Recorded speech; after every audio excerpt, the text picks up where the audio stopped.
नमस्कार, hello and welcome to कार्मिक roots. कार्मिक रूट्स में आपका फिर से स्वागत है। आज एपिसोड में हम 11वें श्लोक से लगाकर 20वें श्लोक तक करेंगे और करते हैं श्री गणेश। अजाह सर्वेश्वर सिद्ध सिद्धि सर्वाधिरच्युतः वृषा कपिरमे आत्मा सर्वयोग विनिश्रुतः। यानी श्री विष्णु का ना कोई जन्म है ना कोई अंत है, वो अजन्मेय है। वो समस्त लोकों और जीवों के स्वामी है।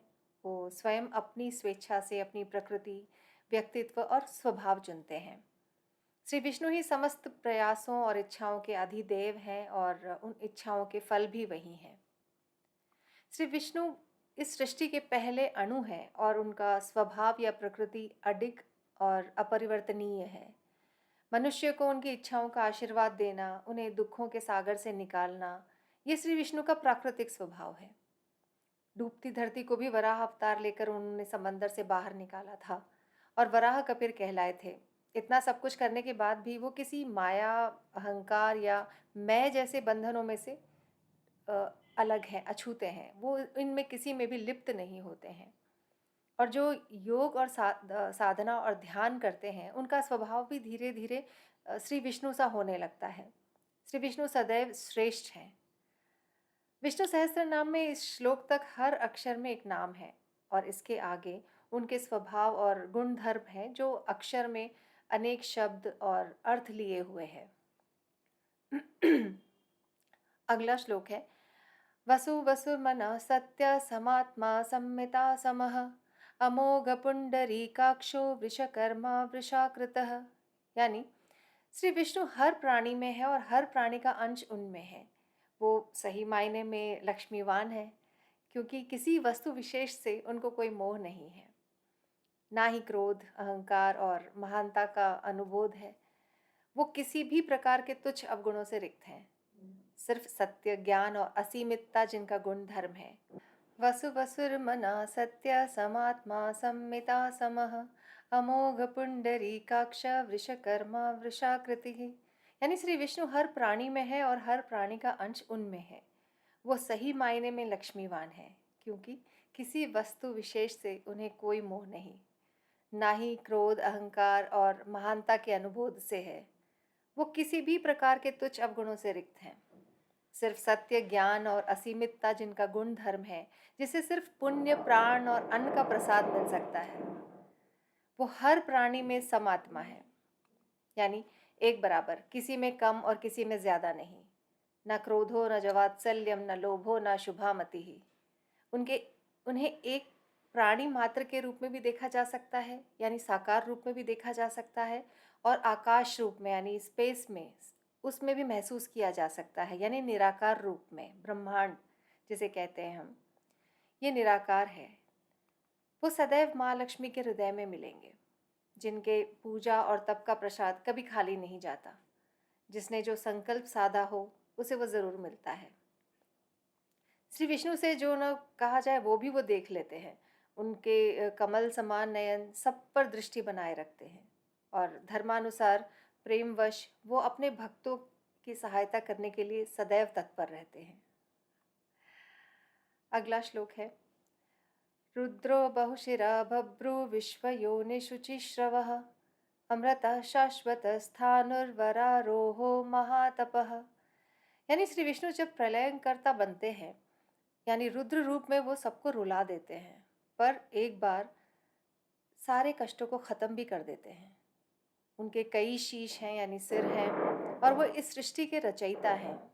इसीलिए उन्हें विश्व योनिर भी कहा जाता है। जो उनके नाम का नित्य श्रवण करता है या पाठ करता है, उसका जीवन तो सफल होता ही है, साथ ही उसकी मृत्यु श्री विष्णु के सानिध्य में होती है, जिसके कारण वो उसके आने वाले कई जन्म और मृत्यु के कितने ही बंधन सब खत्म हो जाते हैं। अगला श्लोक है सर्वागाह सर्वविद्भानुर्विश्वसेनो जनार्दनः वेदो वेदविदव्यंगो वेदांगो वेदविद कविः।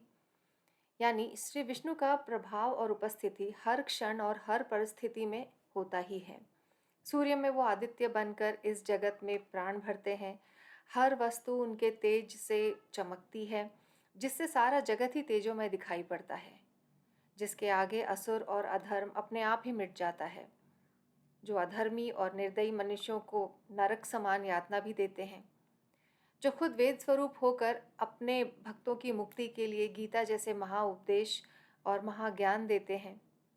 श्री विष्णु वेदों के गूढ़ ज्ञान को सरलता से समझने वाले हैं, क्योंकि सारे वेद उनके अंग हैं। वो किसी भी प्रकार के दोष से रहित है। श्री विष्णु को भूतकाल, भविष्यकाल और वर्तमान का सारा ज्ञान है। अगला श्लोक है, लोकाध्यक्ष सुराध्यक्षो धर्माध्यक्ष कृताकृतः चतुरात्मा चतुर्व्यूह श्रुतदृष्ट श्रुतभुजाः। यानी श्री विष्णु हर युग, धर्म, क्षेत्र और प्राणी के साक्षी हैं।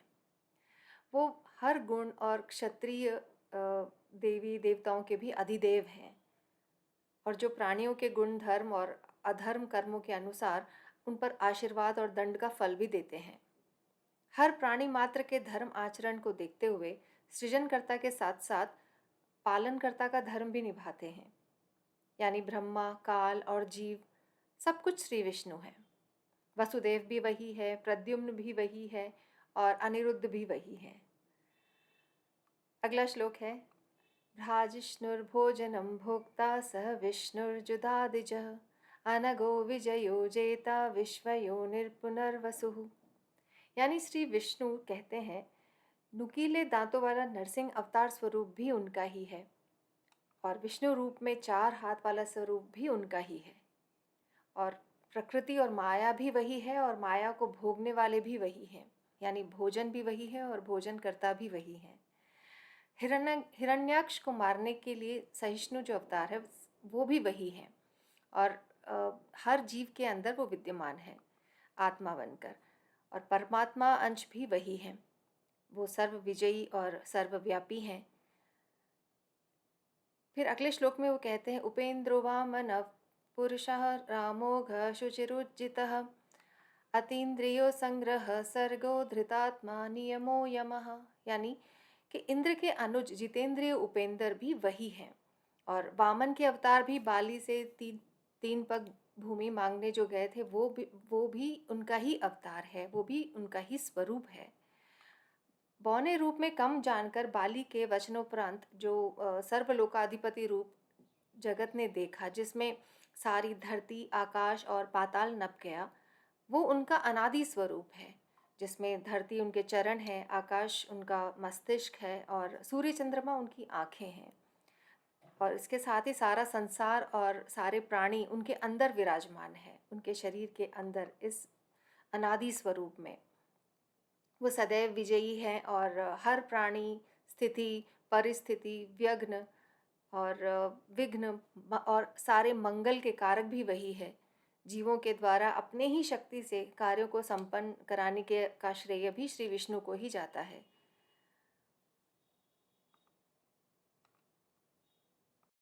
वेदो वैद्य सदा योगी वीरः माधवो मधुः अतीन्द्रियो महामायो महोत्साहो महाबलः। यानी वेद और वेदों को पढ़ने वाले ब्राह्मण सभी कुछ श्री विष्णु हैं। वेद उनके अंग है। वो योग में रहने वाले सदा योगी हैं। धर्म की सुरक्षा हेतु असुरों का दमन करने वाले और माया में खोए रहने वालों के लिए मायावी जंजाल को गढ़ने वाले भी श्री विष्णु ही हैं। वो सदैव सृजन करने का महोत्सव मनाते रहते हैं, और उस सृजन शक्ति को या उस सृजनाकृति को सुरक्षित रखने का कार्यभार भी उठाते ही हैं, और फिर एक दिन उसे मिटाकर कुछ और सृजन करते हैं। तो वो मिटाते भी हैं और उसको बनाए भी रखते हैं। वो महाबाहु हैं, कई हजार हाथ वाले। इसी को अगले श्लोक में वो कहते हैं, महाबुद्धि महावीर्यो महाशक्ति महाद्युति अनिदेश्य वपु श्रीमाने आत्मा महाधृतक। यानी वो श्रेष्ठ बुद्धि वाले और ज्ञानी हैं, सर्वशक्तिशाली हैं। वीर्य का तप उनमें तेज बनकर उन्हें और शक्तिमान बनाता है। उनकी शक्ति और कौशल का कोई सानी नहीं है। उनके ज्ञान की पराकाष्ठा तक पहुंच पाना किसी के भी बस की बात नहीं है। ये उनकी ही शक्ति का एक छोटा सा मायावी पल है, जब उन्होंने मंदराचल पर्वत अपनी पीठ पर उठा लिया था और अमृत के लिए समुद्र मंथन में सहायक हुए थे। और जब कृष्ण रूप में अवतरित हुए थे तो गोवर्धन पर्वत को अपनी छोटी सी उंगली पर उठाकर अपनी शक्ति का एहसास कराया था।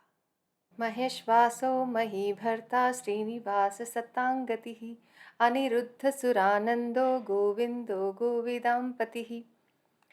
यानी श्री विष्णु के पास सर्वश्रेष्ठ धनुष है, विद्या है, प्राणियों के लिए अथाह प्रेम है, जिसके वशीभूत उन्होंने धरती को डूबने से बचाया था। प्रेमवश वो अपने भक्तों को सर्वोच्च और स्वर्णिम भाग्य देने में लेश मात्र भी नहीं हिचकते और सदा उत्तम आशीर्वाद देने के लिए तत्पर रहते हैं। वो देवों के देव हैं, इंद्र के भी देव हैं। गौ माता की सेवा से जिन्हें आनंद मिलता है वो हर उस प्राणी के ऋणी है जिनके यहाँ गौ की सेवा होती है, क्योंकि गाय माता की तरह इंसान का पोषण करती है, जिसने कृष्ण अवतार में उन्हें पोषित किया था। इसीलिए वो गोविंद है, यानी गोविंद है। श्री विष्णु सहस्त्र नाम पाठ आप चाहे तो सुन भी सकते हैं यूट्यूब पर या अमेज़ॉन पर।